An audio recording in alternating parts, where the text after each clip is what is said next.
Hello friends, welcome to the channel shares for life. आप सभी का दिल से बहुत बहुत स्वागत है। तो दोस्तों, हम आ गए हैं अपने मेन स्क्रीन पे। तो चलिए शुरुआत कर लेते हैं फटाफट से कि कैसे रहे डेली अपडेट्स। तो दोस्तों, कल जो नैस्डैक कंपोजिट था, जो नैस्डैक जो अमेरिका का बाजार था, उसमें ज़बरदस्त तेज़ी दिखाई थी। In spite of America China जो टेंशन चल रहा था वर्ल्ड में, उसके बावजूद ज़बरदस्त तेज़ी थी, क्योंकि जो नैन्सी पेलोसी थी वो वहाँ से ताइवान से चली गई थी और चाइना ने जो फायर ड्रिल करनी थी वो कर लिया आज। उसके बावजूद भी कुछ फ़र्क नहीं पड़ा अमेरिका को, और अमेरिका के जो निवेशक थे उन्होंने ज़बरदस्त ट्रेडिंग किया और मार्केट को उठा दिया ज़बरदस्त। तो आगे देख लेते हैं कैसा रहा। ये देखिए, उन्होंने कल बताया भी है कि यूएस मार्केट में ज़बरदस्त तेज़ी रही। कल 10% की तेज़ी के साथ नैस्डैक जूम हो गया। ठीक है, अब देख लेते हैं कि कल क्या हुआ बैंक ऑफ इंग्लैंड में। बैंक ऑफ इंग्लैंड जो सेंट्रल बैंक है वहाँ का, उसने 50 बेसिस पॉइंट से बढ़ा दिया है। वहाँ का जो रेट है, इंटरेस्ट रेट है, उसको बढ़ा दिया है ताकि उनका जो इन्फ्लेशन रेट है उसको नॉर्मल किया जा सके, जो कि अभी तक का 4 डेकेड्स में सबसे ज़्यादा हाई है। तो अभी जैसे इंडिया में भी कल आरबीआई की जो बैठक होने वाली है, इसी के लिए जो अपने जो रेट हाइक्स हैं, इंटरेस्ट रेट जो है उसको बढ़ाने के लिए, उसी तरह से पूरे वर्ल्ड में भी इन्फ्लेशन को कंट्रोल करने के लिए ये रेट हाइक्स चल रहे हैं। तो उसी प्रकार से बैंक ऑफ इंग्लैंड ने भी रेट हाइक कर दिया है। आगे देख लेते हैं निफ्टी का हाल कैसा रहा। आज निफ्टी में मामूली सी गिरावट थी 6 पॉइंट की, और सेंसेक्स में 51 पॉइंट की मामूली सी गिरावट थी। एडवांस और डिक्लाइन देख लेते हैं। 907 शेयर एडवांस में थे और 1041 शेयर डिक्लाइन में थे। आगे हम चेक कर लेते हैं सारे वर्ल्ड इंडाइसेस का, ग्लोबल इंडाइसेस का कैसा हाल था। तो जो इंग्लैंड का मार्केट था वो 34 पॉइंट के साथ अप था, और जो जर्मनी का मार्केट था 137 पॉइंट के साथ में 1% की तेज़ी के साथ में अप था। ठीक है दोस्तों, आगे चेक कर लेते हैं क्या है। जो आज मार्केट में जो शेयर्स टॉप गेनर्स थे या जो बहुत ज़्यादा ग्रोथ दिखा रहे थे, उनमें था सिप्ला, नेस्ले, सन फार्मा और इन्फोसिस। तो आईटी कंपनीज़ के कुछ शेयर ऊपर थे, और जो फार्मा कंपनीज़ थे उनमें भी तेज़ी दिख रही थी। और इसी के साथ साथ जो एफएमसीजी की कंपनी है, सिवाय ब्रिटानिया, क्योंकि ब्रिटानिया के आज नतीजे आए थे, तो बाकी एफएमसीजी कंपनियों में भी तेज़ी थी। तो नेस्ले को देख लीजिए, आज यही होता है दोस्तों अच्छी कंपनी के बढ़िया शेयर्स में बने रहने का हाल। नेस्ले का आप देख लीजिए, 2.5% की तेज़ी आई तो 500 लगभग 500 पॉइंट की तेज़ी दिखा दी इसने एक बारी में। तो दोस्तों देखिए, यही चीज़ देखने वाली रहती है कि अगर मार्केट गिरता है तो धीरे धीरे 40 पॉइंट 50 पॉइंट ऐसे करके गिरता है जब कोई शेयर नीचे गिरता है, लेकिन जब बढ़ता है तो एक ही झटके में सारी की सारी कसर पूरी कर देता है। जितना भी उसको कवर अप करना होता है एक ही बारी में कर लेता है कवर। तो यही फ़ायदा होता है पेनी स्टॉक से दूर रहने का और अच्छी कंपनी के अच्छे शेयर में रहने का। आप 1000 छोटे पेनी स्टॉक्स ले लीजिए, 1000 क्वांटिटी के ले लीजिए, तो उसमें आपको इतना फ़ायदा नहीं मिलेगा जितना आपको एक शेयर अच्छी कंपनी का लेने में मिलेगा, भले ही वो कंपनी का शेयर महंगा ही क्यों ना हो। तो दोस्तों ये फ़ायदा होता है। चलिए आगे चेक कर लेते हैं कैसा रहा। और गिरने वाले शेयर्स में कौन कौन से थे। एनटीपीसी था, टाटा कंज्यूमर था, कोल इंडिया था, और एसबीआई में गिरावट थी। अच्छा, क्रूड ऑयल देख लेते हो, नेचुरल गैस कैसा रहा। क्रूड ऑयल में भी हल्की सी गिरावट थी और नेचुरल गैस में हल्की सी बढ़त थी। क्रूड ऑयल तो इसलिए दोस्तों गिर रहा है क्योंकि ओपेक की मीटिंग हो रही है और उसका रिजल्ट आने वाला है, कैसा रहेगा। तो उसमें वो लोग बढ़ा रहे कि इन्वेंट्री को बढ़ाना चाहिए कि घटाना चाहिए, बता रहे हैं ऐसा। तो जब अगर मान लीजिए इन्वेंट्री बढ़ेगी तो क्रूड ऑयल डेफिनेटली नीचे और आ सकता है, और जितना नीचे आएगा हमारे कंट्री के लिए उतना ही बेटर रहेगा। नेक्स्ट चेक कर लेते हैं। आज डॉलर दोस्तों थोड़ा सा बढ़ा हुआ था और रुपया थोड़ा सा कमज़ोर था, तो 79.46 के आसपास डॉलर का रेट चल रहा था। आगे देख लेते हैं दोस्तों वोडाफोन में दोस्तों देखिए, आज अच्छी खासी 4% की गिरावट थी वोडाफोन आइडिया में। इसके पीछे का रीज़न है दोस्तों,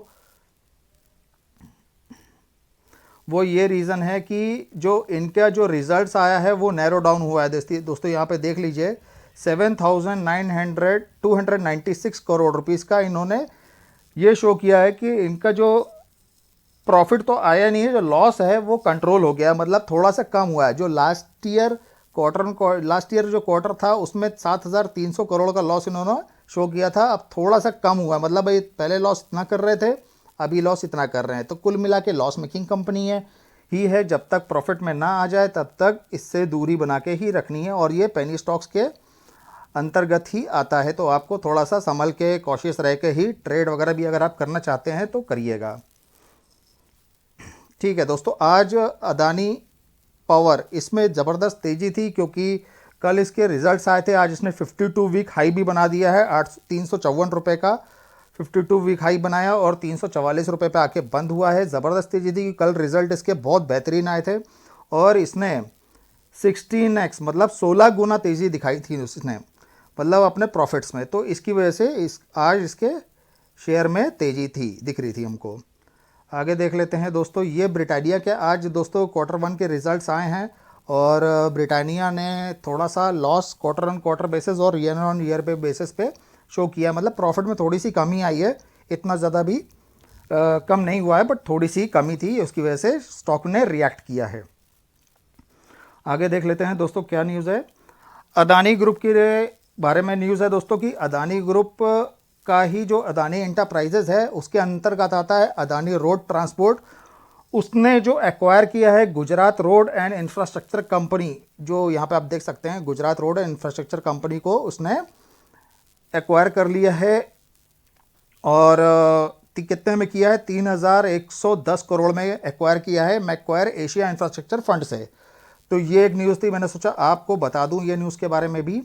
आगे न्यूज़ देख लेते हैं दोस्तों। जी हाँ, राकेश झुनझुनवाला जी जो हमारे सबसे मेन जो इन्वेस्टर हैं, एक मार्केट के बहुत बड़े दिग्गज इन्वेस्टर हैं राकेश झुनझुनवाला जी, उन्होंने भी जून क्वार्टर का जो निकला है उनके भी रिजल्ट्स कुछ सामने आए हैं। उन्होंने कुछ स्टॉक में से, जो जिनको बिग बुल कहा जाता है, उन्होंने इसमें से कुछ स्टॉक हैं उनको छटनी कर दिया है, जैसे कि उसमें है डीबी रियल्टी है, और कौन सा है, housing India bulls housing finance है, और टाटा मोटर्स है, और सबसे मेन नज़ारा टेक्नोलॉजीज़ है। नज़ारा टेक्नोलॉजीज़ में भी इन्होंने अच्छी खासी अपनी स्टॉक्स में कमी की है, और डेल्टा कॉर्प है, डेल्टा कॉर्प में भी इन्होंने अपने स्टॉक्स में कमी की है। मतलब ये अब उनको बेच रहे हैं और वहाँ से निकल रहे हैं, क्योंकि इनको समझ में नहीं आ रहा कि उन स्टॉक्स में कैसे क्या फ़ायदा और होने वाला है, तो वहाँ से अपना अपना थोड़ा थोड़ा स्टेक माइनस करते आ रहे हैं।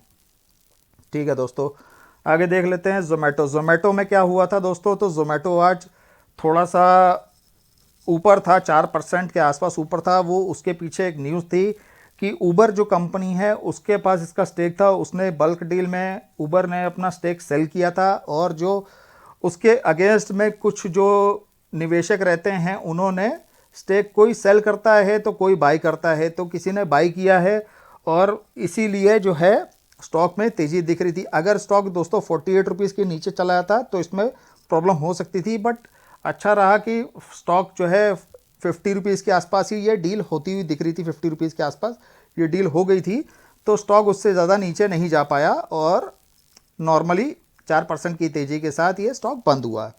ठीक है दोस्तों। अच्छा, एक न्यूज़ और है दोस्तों, IT industry seeks participation in consultation process for fresh personal data protection bill. तो गवर्नमेंट ने पर्सनल डेटा प्रोटेक्शन बिल को वापस ले लिया है, अब उसमें कुछ अमेंडमेंट्स करने वाले हैं। अब वो कब अमेंडमेंट्स करके वापस देते हैं तो उसको देखना पड़ेगा कैसा रहता है, बट ये अभी उन्होंने वापस ले लिया है। आगे देख लेते हैं। तो दोस्तों कल बहुत इम्पोर्टेंट डे रहने वाला है। एमपीसी की मॉनेटरी पॉलिसी कमेटी की रिपोर्ट आने वाली है। आरबीआई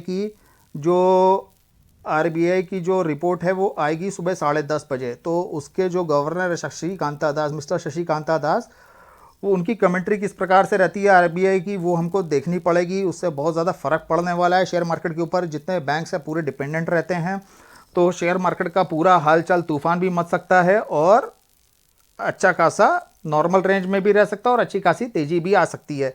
ऐसा भी ये हो सकता है कि गिर भी जाए, कि अगर कुछ इन्होंने ख़राब कमेंट्री दे दी या बहुत ज़्यादा रेपो रेट बढ़ा दिया तो उसकी वजह से मार्केट गिर भी सकता है। तो आप थोड़ा कॉशियस रह के ट्रेड करिएगा और ध्यान रखिएगा। जैसे कि मैंने अपना एक वीडियो पहले से ही बना दिया इसके बारे में, आप जाके आई बटन में उसको एक बार चेकआउट कर लीजिएगा। पूरी डिटेल्स मैंने उसमें दे दी है, आप जाके उसको ज़रूर चेकआउट करिएगा। ठीक है दोस्तों, चलिए आगे देख लेते हैं क्या है। और दोस्तों last but not the least, आज भी DIIs कुल बायर्स निकल के आ रहे हैं, नेट बायर्स निकल के आ रहे हैं। इन्होंने आज भी 1474 करोड़ की बाइंग की है और DIIs ने हल्की सी मामूली सी 46 करोड़ की सेलिंग की है। तो दोस्तों अब देखिए धीरे धीरे DIIs जो है नेट बायर्स बनते जा रहे हैं। अब ये कब तक बाइंग चलेगी इनकी वो अपने को पता नहीं, क्योंकि फेड ने तो 0.75 बेसिस पे जो रेट हाइक करने थे वो कर दिए हैं। अब उनके कब चेंजेस होते हैं वो नेक्स्ट बैठक में पता चलेगा, पर फिलहाल के लिए FII उसके लिए पॉजिटिव हैं। तो ये लगातार इंडिया मार्केट में इन्वेस्ट करना इन्होंने चालू कर दिया है। ठीक है दोस्तों, आपको कैसे लगी ये रिपोर्ट प्लीज़ कमेंट करिए और शेयर करिए और कमेंट बॉक्स में हमको बताइए, ताकि आपके जो सुझाव हों हम उसको इम्प्लीमेंट कर सकें। So thank you very much for watching the video. Will be meeting in our next video with new updates. जय हिंद।